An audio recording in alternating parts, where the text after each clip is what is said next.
dito sa amin mga amigo, maliwanag talaga dito ang dagat, ang kalawakan. Bihirang-bihira dito mangyari yung ganito na mainit ang araw na parang maulap yung paligid. Yung ang tawag dyan, asaas. Asawan tawag ganun, yung asaas. Yung parang taypad.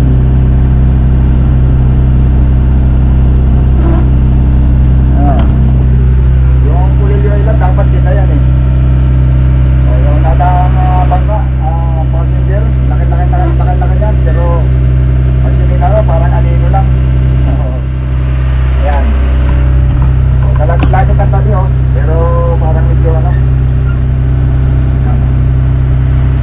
Dapat malipad yung bundok ng Sierra Madre hindi kita. Pero makita.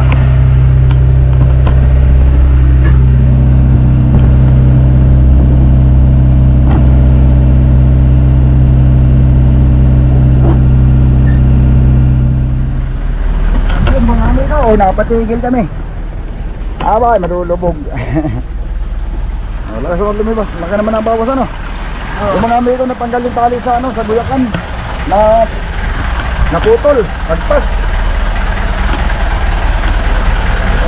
Yan pala dumaan. Pero kanina, pagbukay mo ng gripo, wala pa yan. Wala pa. Lagtak mo lang natin. Wala pa.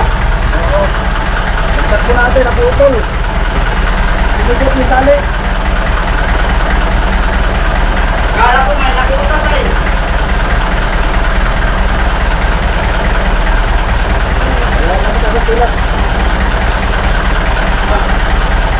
Yan, mga amigo, kala ko nagkarubo sa pagka natin. Tingin ko tuloy doon sa kuwan.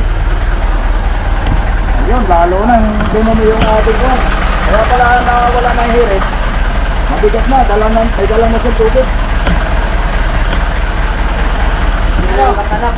Dali. Nakain ng bulante, yung tubig. Hindi na makatanap. Ayun. Yung kutsilyo ko pala, hindi, naitabi baga. Kaninong kutsilyo yun? Hindi na makatanap. Ay, yung aking kutsilyo, hindi pa rin nakatabi ata. Kaninong kutsilyo yung ginamit mo? Gawin din. Yung aking kaya, hindi ko nakatabi pala eh. Sa kabinet ko eh. Hindi sa kabinet mo. Nandun sa kabinet ko. Wala man. Yun, mga amigo. Kaya pala, naramdaman ko ayaw humirit.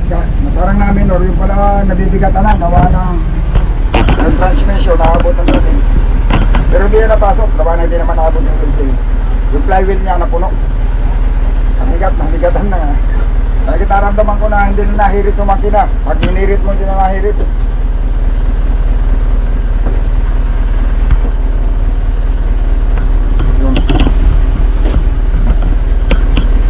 Sisikapin pa natin yung langis. Pagkaya na yung ibang kulay, ibig sabihin napasok. Pero wala namang pagdadaanan pa para makapasok yung langis. Kahit yung transmission mga amigo, gawa na hindi pa naman siya umabot sa wheel seal. Tamang malapit pa lang umabot. Yun mga amigo. Ito, dito pala tayo sa may ano. Ayan, malapit na tayo sa may ayan, paano ko lang dito. Ayan, bundok na yan, paano ko lang yan. Sa may Parula. Yun. Wala tayong masyadong naririnig, puro tumal. Wala pa rin gaano nag-deliver ano. Oo, tumal. Siguro tama lang, hindi naman itong lahat natin dahil mahaba-haba na yung tumal ay. Simula nung pag-uwi natin ano na yun, wala nang nahuhuli. Maswerte pa nga lang kami na nakahuli pa kami ng dalawa. Karamihan na yun ay, yung gabi na yun, karamihan ay walang huli. Walang huli ang bangka. Maswerte pa rin kami na bago kami umuwi, nakadagdag pa. Ayun, talagang umpisa yun ang pagtumal ng kain ng isda. Hanggang ngayon, ilang umalis tayo, dumating tayo sa Sabado. Ngayon ay Biyernes. Sabado. Sabado ngayon. Ibig sabihin, pag isang linggo natin sa tabi. Yun. Simula nung dumating kami, parang wala na yata dumadating sa atin na yung mga may huli ano. Maliban doon sa mga nakahuli na bago pa kami umuwi, may mga huli ng dati, pero yung mga ibig sabihin, yung mga taga-islang mga amigo, maliliit na banggayan, yan ay pag lumaot yan sila, isang gabi, dalawang gabi na uwi na. Ay ngayon parang wala silang deliver. May isda, ibig sabihin talagang ayaw pag yung isda, tumumal ang kain. Bihirang mangyari yan ang ganitong buwan mga amigo. Buwan ng Agosto na tumal, bihirang-bihira yan. Eh talaga sigurong hindi natin alam. Hindi talaga pare-parehas sa taon. Parang ang inaasahan natin July, August, September, yun ay panahon na buwan, talagang panghuli ng isda, hindi na tumal. Pero ngayon iba, may tumal. Kahit nga noong July dapat sana pag pumasok yung July wala nang nalulugi, pero ano pa rin mga amigo, marami pa rin nalugi. Pag kumain naman, kagaya ng dalawang sunod natin lahat mga amigo, hindi na masama yun. Ayun, pagka ganun ang kuwan, masasabi na natin, kung permanenteng ganun, di masasabi natin na jackpot tayo sa pangingisda. Ang kaso nga, hindi nga permanente. Kagaya nung kuwan, magkaganda ang parte ng mga crew natin nung nakasinundan itong nakaraang laot. Pero nitong huling pagbababa namin, medyo maganda ang huli. Ang problema, hindi maganda yung presyo. Yun, kaya yung mayroon tayong crew na hindi naman lugi, kumita, kaso nga lang pambayad lang ng bali. Lalo na yung medyo malaki ang bali. Pero ibig sabihin, at least ano sila, hindi din lugi yung paglaot nila kasi nabayaran yung bali ay. Yung bali, kumbaga man, yung dapat napapartihin nila, nabali na nila. Wala namang, parang wala namang bumaba sa 5,000 ang balanse, no? Ikaw, ilan ba parte mo? Wala parte, pero wala kang, hindi ka na short. Short ka na 240. Hindi ang balanse mo nasa 5,000, wala. Hindi ka mga boat, 4,000 plus, ano? Oo. Isipin mo 3 piraso, papartilaang ng wala pang ng 4,000. Dapat kasi dapat pag 3 piraso hindi na bababa sa 10,000 ang parte. Sa baba na isda 170 ang kilo. Yung 170 mga amigo, yung pasok yun, yung sinasabing pasok yung 35 pataas. Tapos ang karamihan, mayroon pa kaming 6 na bigay. Ang kilo ng bigay tuna, malalaki sana, pero ang kilo nun 130 nitong dating namin. Kaya sayang, 30 piraso sana yun mga amigo. Dapat malaki ng partihan. Medyo wala, konti. Ako na may naparte din, gawa ng mas maliit yung kusumo ko ngayon dahil kukunti yung ikrudo namin nung nakaraan, yung diesel ko. Nakaparte naman ako ng kaunti. Kumbaga may hindi na lugi sa pagod. Hindi rin naman sila lugi, gawa ng nabayaran yung bali ay. Kumbaga man, may naisuporta sila sa pamilya nila. Tapos sila naman dito sa laot, wala rin problema. Problema na nila yun, pag hindi sila kumain, may kakainin naman. Ayun, matumal pa. Sana kumain na ngayon. Pagka ano namin, dating sa laot. Mahaba-haba na yung tumal na yun, kakain na siguro yan. Lalo na't nandito na kami sa palaot na, baka magsisibad na uli ang bigto na. Sana masupuan natin kagad, bigtang kumain na isda pagdating sa laot. Magtatak mo natin, lagap na lang ito kay City.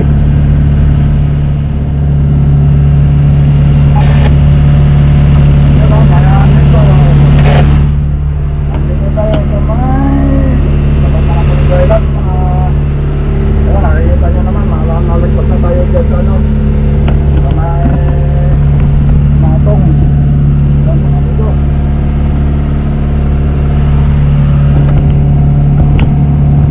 Mabilis ang takbo natin dahil kalmada. Magandang takbo ng mga natin ngayon. Pero makakalayo-layo tayo ngayon ng mga abot.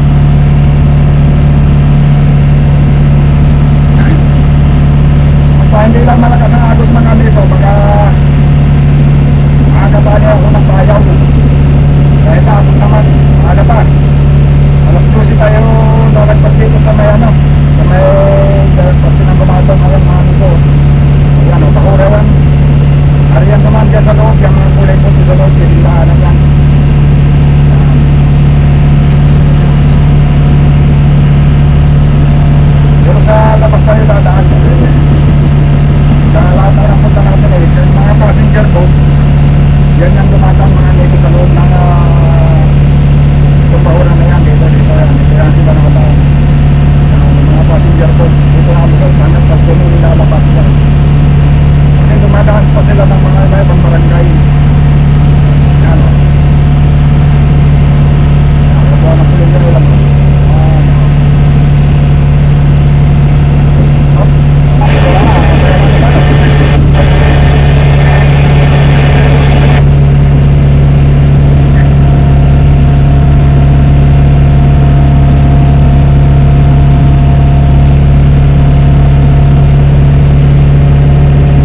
alam kung anong tanaw natin sa camera. Ito nandyan. So, meron pa doon. Malayo.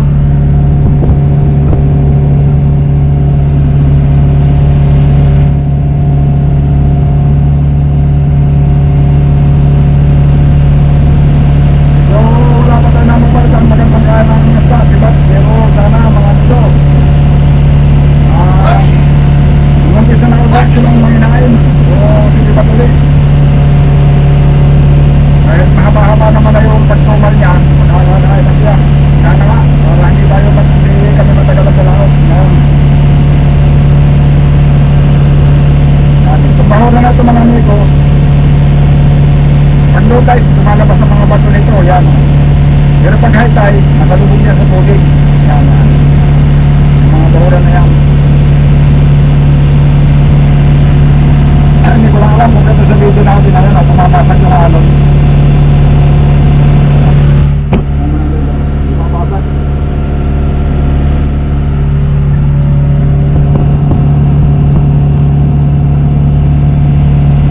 Sa mga magtatanong kung ano yung application na ginagamit natin sa cellphone na GPS mapping, nag-unit mga amigo. Nag-unit ang dinandod ko yung ano yung China in Japan. Yan, kasi pag marami ka pagpipilian doon, pag mamimili ka, yun ang pinili ko dahil talagang naka-priority talaga nila doon na mas malinaw na makukuha natin kasama yung Pilipinas, hindi kagaya doon sa ibang version ng nag-unit. Merong Africa, Asia, Africa, o kung ano-ano pa yan, iba-ibang lugar. Ang pinakamalapit sa amin, dito sa Pilipinas, sa Asia, ako na yung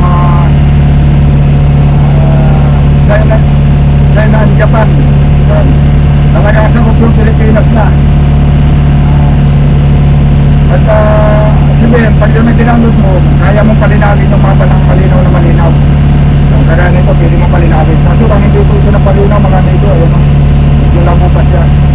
Kung pagka talaga napalinaw mo yan, kailangan na internet bago mo papalinawin. Pag napalinaw mo yan, kahit mag-upload ka na, kitang-kita yung mga bahay dyan pag pinalinaw yan. Pagka naka-satellite images tayo. At may mga kabahayan, makikita kung may mga bahay ba dyan sa area na dinadaanan natin. Yung mga gilid ng Pulilo Island. Makikita natin yung mga para-barangay dyan. Kasi hindi ko pinalinaw yan, hindi naman masyadong importante sa akin yung malinaw yung mga isda. Basta mahalaga rin nakikita na, kagaya nito, tapos tumalabas na yung lalim. Pero pag gusto natin palinawin yan, pwede. Kailangan natin mayroon lang tayo ng internet.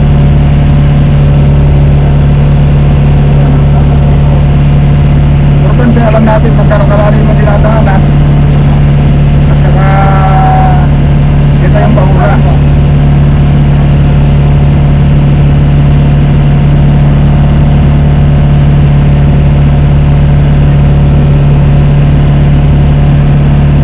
Kanina, lakas na tuloy natin kanina, tumalagpas ng 7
mo lang ipapatong doon sa buhit, yun lang susundan mo. Huwag mo lang ilihisan. Kahit anong oras pa ng gabi yan, hindi ka na mapapahura. Yan. Yun ang kahalagahan ng GPS mapping. Kasi meron ka ng susundang buhit. Ngayon pinakaruta na. Pag dinaanan mo yung halimbawa, yung dinaanan natin yan, nagkaroon dito. Dito kasi hindi nagkaroon dyan eh, ang mga nito. Hindi nagkaroon dyan. Kasi, yan. Hindi yung nagkaroon, mga nito. Pero pag iniroon ko yan, yun, magkakaroon yan ng guhit. Pag susunod ng pagdaan ko, yung guhit na yun, yun lang ang susundan ko, matahat na ako para hindi masyan. Kaya siguro mga minsan mga amigo, gagawin ko yan. Kasi, dudumi yung ano natin eh, dudumi yung mating natin pag nag-root ako dito kasi hindi naman kailangan. Pag pumasok ako ng mga ilog ko, yan, makikita ko sa inyo kung paano yung road na sinasabi ko. Ano ba, papasok tayo, magtatago tayo sa isla sa may kabina na bumili, sunod po rin yung ulan. Pag papasok pa naman, hindi kaya minsan dumadaan lang talaga kami dyan. Pag kailangan kumikitaan dyan, yun. Yun, ginagawa natin ang road. Ito yan, no? Yung isla na yan. Yung pinapasokan natin yung ilog. Yan. Yan, ito. Yan. Pwede natin lagyan ng ruta yan para may guhit na. Yung guhit, yun na lang ang tatahakin natin. Pagpasok mo ng araw, yun, kailangan magkawan mo ng road yan. Kasi para pag pumasok ka ng gabi, huwag mo lang lilihisan ng guhit. Lagi lang nakapatong ka doon. Ito na nga, ito sasabi ko, itong kulay-kulay na to. Ibig sabihin, pag tumatahan mo, kung ano yung dinaanan mo nung napandaan mo, yun pa rin yun, talagang sipro-sipro yun, hindi lilihis. Kaya talagang hindi ka mapapahura. Kahit na anong oras ng gabi, yun ang kagandahan ng mayroon sa GPS mapping. Mga amigo, dinigitan tayo sa bangka. Matulog. Sige, kung 4-5 din yung makina niya, talaga matulog yan. Hindi naman kalakay yung bangka. Kahit nasabihin pa natin mga C-190, matulog pa rin yan. Gawa ka ng maliit lang eh. Parang nakalampasan pa tayo. Dadaanan. Yan nga ba? Yan din yata yung kasabi namin eh. Ayun pa. Mga corner pala tayo ng dalawang bangka. Yan mga miniso.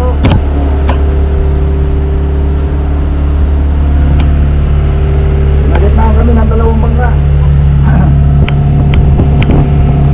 Grabe talaga kami kasabi namin kumakas.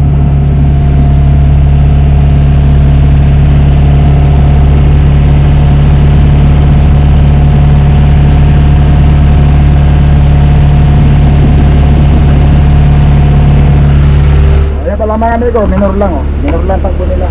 Ang hina lang pus na ng tabutso gano'n. Yan lang kagandahan mga amigo, pag malaki yung makina mo tapos maliit lang yung bangka, ang makina hindi masyadong rugado, mahina lang ang andar. Kasi sa atin laki ng bangka namin, tapos order 5, kaya medyo ang andar natin yan, lampas pa sa media, ang andar namin.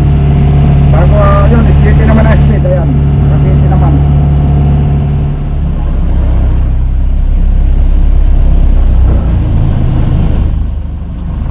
Yun!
halos mga amigo, patila mamaya, puro patila yata ang mga nakakahuli ngayon. Yan, alas 2:45. Yan, layo yata natin sa kumaton nito, mga 20 nautical miles. Yan, mga amigo, malapit na namang lumubog ang araw. Alas 5:55 ang oras. Ayun, nagpahinga lang kami dito sa payo na ito mga amigo, at walang laman, oh. Wala man lang natikbo, kahit isang pirasong pirit wala tayong nakita, yung mga maliliit na isda. Oo, papatilay kami mamaya. Aalisan namin ito, yung akin lang ang service ay nagdayo yung isa. Ito namang isa walang kapitan kaya hindi umaalis. Yung kapitan nito hindi kasama. Hindi natin alam kung papahiyang yata daw sa ibang bangka na. Gawa ng ilang daw din sa ditong hindi naka-party. Dalawang sunod. Gawa ng yung may party pala, nakaka-party pero pang nasapat lang sa kanyang binabali. Yan. Ngayon, yan, ito nga. Bagong kulong yata itong payo na ito mga amigo, dahil halos lahat naman ng payo sa palibot natin may mga laman. Kahit saan daw payaw, halos lahat may laman. Ito lang ang wala kami nakita. Kakukulong siguro ito ng may-ari. Yun. Kaya yung aming service dumayo din sa ibang payaw. Yun, napag-uusapan mga amigo sa radyo. Ito, siguro naman hindi ako kasama sa sinasabi nila. Magre-reklamo na sila kasi mayroon nga namang bangka na 3 laot na. Yung 3 laot niya, buminta lang siya ng 500,000, malaking bangka yon. Yung konsumo niya ay 600,000. Ibig sabihin sa 3 laot niya, nalugi pa siya ng mahigit 100,000. Gawa ng, kaya mahigit 100,000, o baka mga 200 pa yon pagka 600,000 ang konsumo niya sa 3 laot. Kasi kumukonsumo talaga sila ng 200 hanggang higit pa. Malalaking bangka ay. Yung mga crew niya, ay kahit lugi, may parte yun mga amigo. Gawa ng yun ang nakakahuli, ay yung huli nila, tinitir siya yun. Kinukuhaan pa ng porsyento yun bago itir siya. Kaya lugi. Pero ang mga vlogger daw, ang ibinabalag laging jackpot. Oo nga naman. Ang dami nga naman nalulugi mga amigo. Bakit nga naman pag binablog jackpot? Kasi ang nakikita, ang ipinapakita, okay lang sana. Ganito ang mas maganda. Sana kung may nanonood na nagbablog dyan sa atin, sa homeport namin. O kahit saan lugar. Pwedeng nilang sabihin kung gano'ng karami yung huli, ilang piraso. At kung papa-interview, interviewin nila para hindi yung sila ang masasabi ng jackpot. Kasi halimbawa, sa paningin ng mga hindi kasi naglalaot, mga amigo, pag humuli na 1 tonelada, ang tingin nila marami, 1 tonelada, 1,000 kilo ba naman. Kaya lang, ang konsumo hindi naman alam kung ilan. Kaya ang tingin ng iba, jackpot. Tapos hindi rin naman alam ng mga nanonood kung gaano kalayo yung pinanggagalingan, gaano ba kalaki ang kinukonsumo. Kaya ang naiisip tuloy ng mga nanonood, jackpot. Lalo na yung ibang mga vlogger na hindi din naman nila naiintindihan kung paano rin pangungusumo, kasi vlogger lang naman talaga sila, wala naman silang alam tungkol sa paglalaot. Iisipin nila jackpot. Mayroon namang ibang vlogger din, kung mayroon man sana ganoon, sana naman sabihin naman nila yung totoo. Kasi nasisilip nga naman, kagaya na yung isa na banggit daw nung yung pala mayroon taga-marina, nag-renew sila ng papel nila. Yung pala may nanonood pala sa vlogger. May mga vlogger na pinapanood na ay kayo pala niya matitira na yung mga manging isda kasi napapanood namin laging jackpot. Maraming huli. Pero ang totoo ng mga amigo, lugi pala, nalulugi. Nabawi lang, hindi naman baka naman isipin niyo, bakit hindi natigil sa paglalaot kung lugi? Dahil hindi naman sa lahat ng mga pagkakataon mga amigo lugi. May panahon na pag-iisipin mo nga jackpot kasi mayroong totoo naman yan mayroon namang mga kapitan pagka maski mga ultimong crew na naparte ng 50,000 isang lautan lang, may naparte ng 100,000. Kaya lang nababawi yan pag panahon ng paghirap ang kain ng isda kasi yung isda may pagtumal. Halimbawa, kagaya na yung 3 laot. Yung 3 laot ng malaking bangka mga amigo, kumukonsumo yun ng nasa pinakamabilis na yun yung 2 buwan. 2 buwan yun, yung 3 laot nila kasi matagal sa laot yan dahil malalaking bangka. Kung sa pang-4 na laot pumarte siya ng halimbawa ng 50,000, hindi pa rin sapat kasi 2 buwan siyang ano, 2 buwan siyang walang kita eh, bago siya bumalansin ng 50,000. Di parang isang nagmamantli lang ng 20,000, parang ganun lang. Oo. Bawi-bawi lang yan, may panahong malaki, may panahong wala. Ganun yun. Parang yung kagaya sa akin mga amigo, ako, siguro, naikumpara nga tuloy ako ng ibang viewers natin, ng ibang manonood na bakit pa daw ako lumalaot kung lagi naman din akong lugi. Mahina daw naman ako mangingisda dahil lugi ako. Sa totoo lang yan mga amigo, hindi lang naman ako yung lugi nung panahon naglulugi ako. Marami talaga. Pero bakit nga naman hindi tumitigil kung talagang laging lugi? Yun naman ang mali, hindi naman laging lugi. Pwedeng nang sunod-sunod na ng 3 laot, 4 na laot na lugi, pero may bawi. O kagaya nitong nahuling 2 laot ko, may bawi ako. Nung nakaraan, bumalansi ako. Pumarti naman ako ng, umabot lahat-lahat, yung party ko ng mahigit 30, kulang-kulang 40,000. Ayun. Kaya lang mga amigo, nasa mahigit, kulang-kulang 3 buwan, napaparte ako ng konti, tapos malulugihan, paparte na naman ng konti, malulugihan na naman. Kung susumahin natin yung buong season ng tuna, at ating kikwentahin yung kikita, halimbawa, ang season ng tuna ay simula March, April, May, June, July, August, September, ilagay natin, 7 buwan, season ng tuna. Kung yung kikitain ko doon sa loob ng 7 buwan, pag yun ay ipon na nating lahat, ganun dapat ang pagkikwenta ng isang fisherman. Kung 7 buwan na lumalaot ang bangka sa loob ng 1 taon, kikwentahin mo sa yung kinita mo sa loob ng 7 buwan, i-divided by mo sa times, divided by 7, ganun dapat. Pag doon mo malalaman kung magkano ba ang talagang kinikita mo sa 1 buwan. Ganun. Sa ngayon, parang pagtitingnan mo ay magandang parte ko. Kung laging ganun sana. Ay ang kaso nga hindi, may bawi nga may lugi. Kaya naman dito tumitigil dahil may bawi. Dahil kung hindi naman bumabawi, kumbaga man, kung magbabudgetin mo lang ng maayos, sasapat. Pero hindi mapira, hindi yayaman nang basta-basta. Pag mangingisda ka lang, gawa ng, para sa akin naman, kahit na ganun pa man, hindi ko pa rin ipagpapalit ito kaysa para sa akin lang isa dun sa mga nagtatrabaho sa mga company. Kasi dito, bukod sa hawak na namin yung oras namin, mas sariwa yung aming kinakain, sariwa yung aming hangin, dahil sa Pacific Ocean kami. Kumbaga man, walang pollution dito. Hawak namin ang aming oras kung kailan namin gusto magpahinga at kailan namin gusto magtrabaho. Parang ganon. Tapos sa kitaan naman, dito, kahit maliit yung kinita, libre lang kami sa aming kinakain pag nasa laot kami. Kasi may konsumo na yan, yung konsumo libre yan.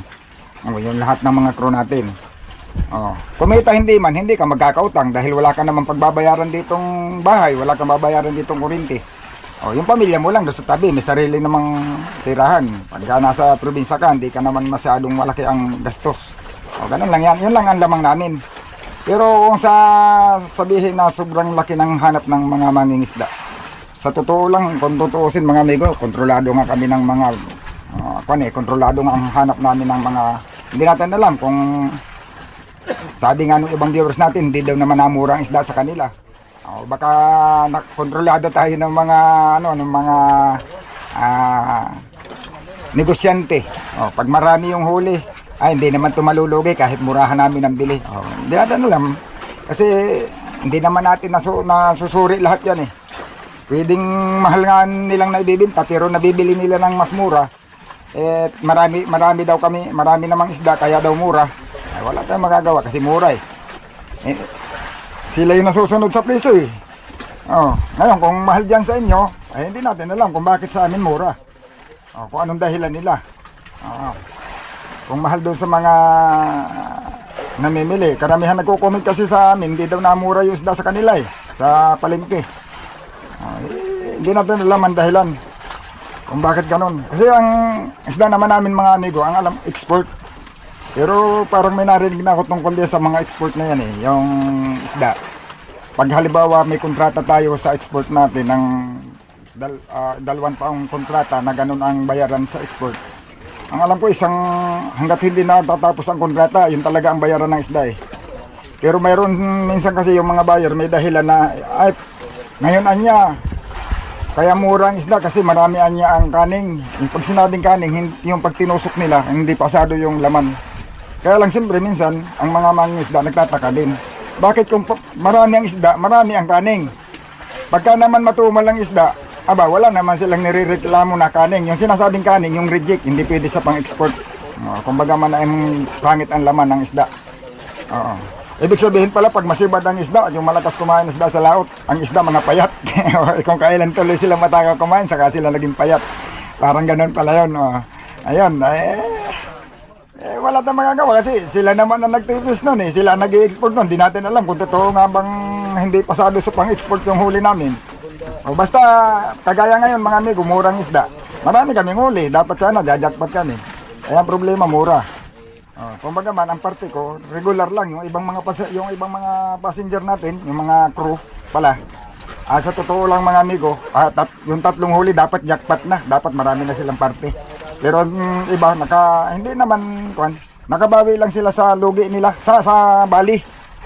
Nabayaran lang yung kanilang bali. Ano ang nangyari? May tinatawagan tayo. Ayan, gaya nga nasabi ko mga amigo, yun.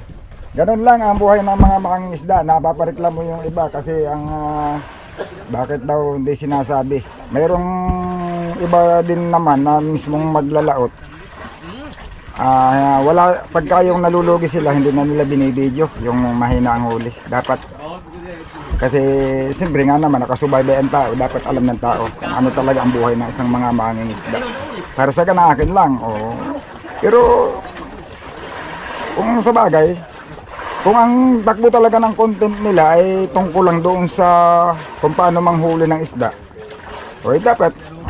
dapat yun, intindihin ng mangingisda ng mga viewers na talagang yun na yung takbo ng ano niya. Wag lang niya lang sasabihin jackpot, ganito, ganyan kasi hindi naman sinasabi yung lugi eh. Kasi mayroong mas kilugi. Siguro baka mayroong mga vloggers na mas kilugi. Ang pinapakita, yung paspasan ng panguhuli. Pero pagdating sa parte, basta may papakita silang parte, hindi naman alam kung ilan. Ako nagpapakita din ako ng parte. Sinasabi ko pag kukunti, sinasabi ko marami. Pero basta ang totoo niyan mga amigo, ito na lang sasabihin ko ang totoo diyan.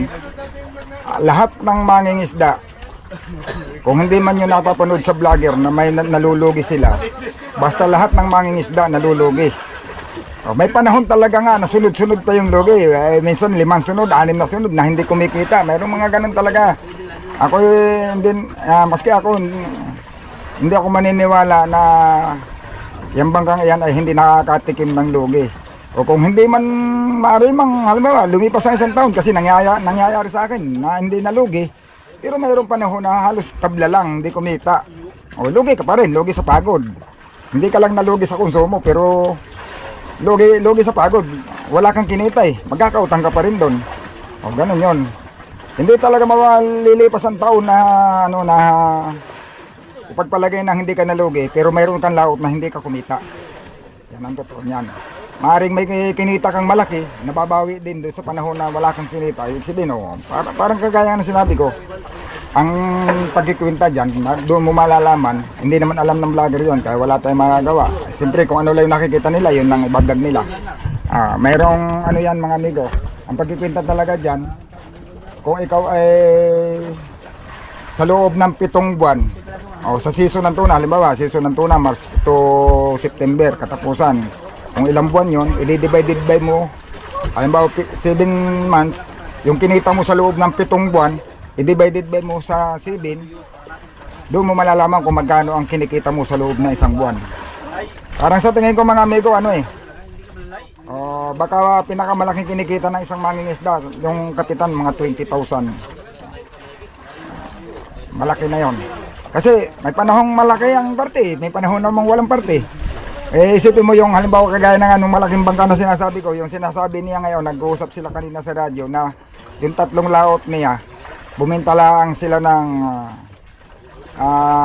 500 mahigit, 500,000. Pero yung konsumo niya sa loob ng 3 laot niya, 600,000.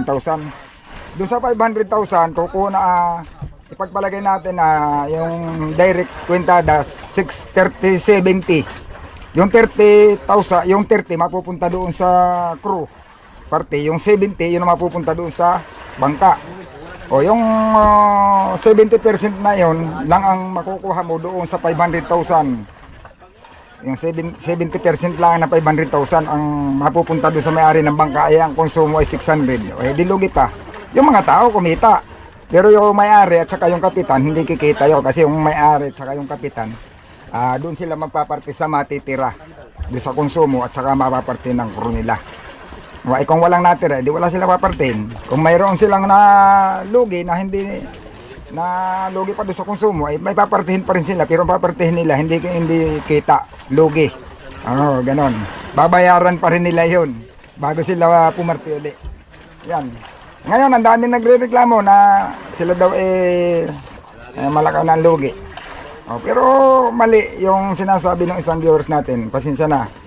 Kasi bagay hindi naman niya alam. Yun naman ay hindi naman yung baser mga amigo. Siguro nagmamalasakit lang din. Kung lagi lang din daw naman lugi, huwag nang lumaot. Kasi kagaya nung siguro napanood niya na 3 laot ko yata yung sunod-sunod. Nalugi, bumawi, nalugi uli. Tapos bumawi na naman, hindi pa rin pumarte sa pang-4. Tapos sa pang-5 saka pa lang ako kumita. Ay tumigil na lang daw ako. Magkakautang lang ako kasi hindi naman daw ako kumikita bakit pa ako lumalaot. Kaya yun nga, sabi ko, papunta doon sa paganda ng pagandang kaya ng isda. Paano ka makakabawi kung titigil ka na? Paano kung may utang ka na, paano mo na yung mabayaran kung hindi na ako lalaot? Ganun lang yun. At dahil sa tagal naman experience natin sa pangisda, alam na natin kung nakikita talaga tayo, kaya natin bawiin yan. Ganun lang, kailangan positive lang tayo. Laban lang ng laban. Ayun mga amigo, tapos na maghapon. Ipaliwanag ko lang kasi totoo naman, may katwiran naman yung ibang mga kapitan na bakit daw ganun. Kaya tuloy ang tingin ng mga tao, mayayaman na daw yung mga mangingisda, mapipihiran na. Pag nakikita ganito daw, ganyan. Oo nga naman, ano lang, kung mayaman na, di dapat may sarili ng bangka. Hindi na naasa pa sa pangangapitan ng ibang bangka. Dapat nakapagpundar na ng mga sariling panghanap buhay, hindi yung nananakayan pa. Ibig sabihin, tama lang. Kumbaga man, sapat lang sa pangangailangan. Yun mga amigo, sana ngayong gabi makahuli. Unang gabi uli namin mamaya, itong gabi ito. Yun, malalaman lang uli natin yung mga amigo, abangan nyo lang, susunod na uli natin video.